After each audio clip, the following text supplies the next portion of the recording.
En tant que prof au collège, le bridge me permet de développer des compétences en mathématiques sans que les élèves s'en rendent compte vraiment et de façon ludique.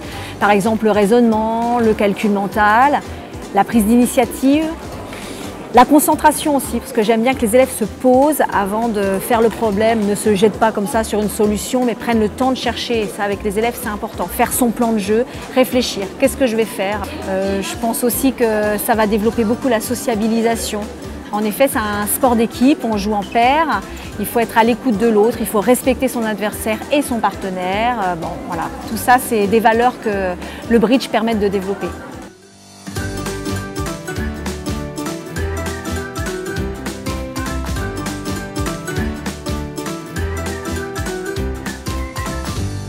Le bridge se joue à 2 contre 2, les partenaires se faisant face. Par commodité, on appelle chaque joueur par un point cardinal, nord, sud, est et ouest.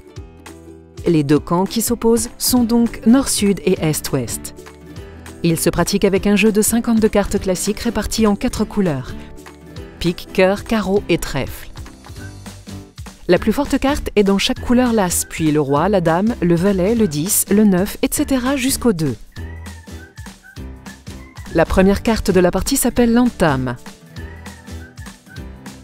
Il y a au bridge une caractéristique unique. L'un des 4 joueurs étale sur la table au début de la partie ses 13 cartes. Il devient le mort. C'est son partenaire qui prendra à partir de ce moment toutes les décisions pour son camp. Le jeu se déroule dans le sens des aiguilles d'une montre. Sud indique à son partenaire nord qu'il doit jouer le 4 de pique. Au bridge, la seule règle du jeu est qu'il faut jouer si possible de la couleur demandée. Pique, cœur, carreau ou trèfle. Il n'y a pas d'obligation de monter. Le partenaire d'ouest-est joue à son tour la carte de son choix. Sa seule contrainte, jouer du pique s'il en a parmi ses cartes.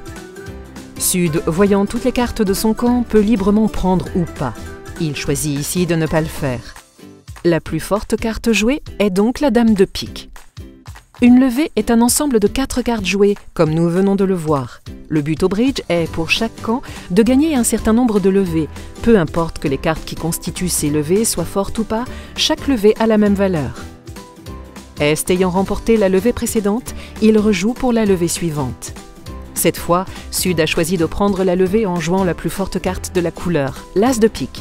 Il a demandé à son partenaire, le mort, de jouer le 5 de pique. Pour se souvenir facilement du nombre de levées faites, chaque joueur conserve ses cartes jouées.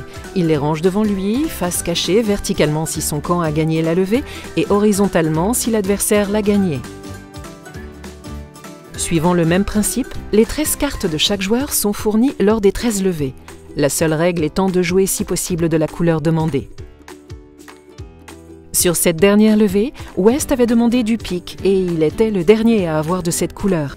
Même si Sud a fourni une dame, Ouest remporte donc cette levée puisqu'aucun autre joueur n'a de carte plus forte dans la couleur qu'il demandait. À la fin de la partie, chaque camp compte les levées réalisées par son camp. Sur cet exemple, Nord-Sud a fait 7 levées et Est-Ouest en a donc fait 13-7, soit 6 levées. Le camp Nord-Sud a fait plus de levées que le camp Est-Ouest, et pourtant, ils ont l'air déçus. Que se passe-t-il ? Les 4 jeux peuvent être représentés de cette manière. Voici comment il est possible de représenter les cartes qu'avait chaque joueur. Le camp Nord-Sud avait beaucoup plus de grosses cartes que le camp Est-Ouest, 3 As sur 4 et 3 rois. Il était donc probable que Nord-Sud n'aurait pas eu à beaucoup s'appliquer pour faire plus de levées qu'Est-Ouest, puisqu'ils avaient un plus beau jeu au départ. Mais pour corser le jeu, dans une phase dite d'enchère préalable à celle que vous venez de voir, un camp va s'engager à réaliser un certain contrat.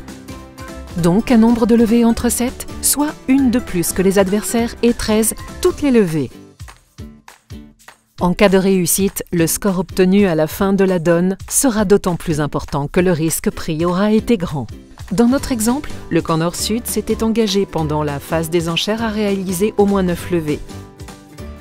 Comme ils n'en ont fait que 7, on comprend leur déception. Ils ont perdu et c'est le camp Est-Ouest qui en a réalisé 6 au lieu de 4 qui a gagné. Quel est l'intérêt du jeu ? Pour prendre un risque optimal, les joueurs d'un camp vont devoir échanger des informations partielles sur leur jeu pendant la phase des enchères. Ces informations sont publiques. Chaque joueur peut donc raisonner en faisant la synthèse de ces renseignements, de ceux disponibles en voyant le mort et de ceux obtenus par les cartes jouées pour adopter la meilleure stratégie possible. Enfin, pour établir quel camp a eu le meilleur raisonnement sur une donne, plusieurs tables de 4 joueurs recevront les mêmes jeux, ce qui permettra de ne comparer entre elles que les paires qui ont eu les mêmes cartes.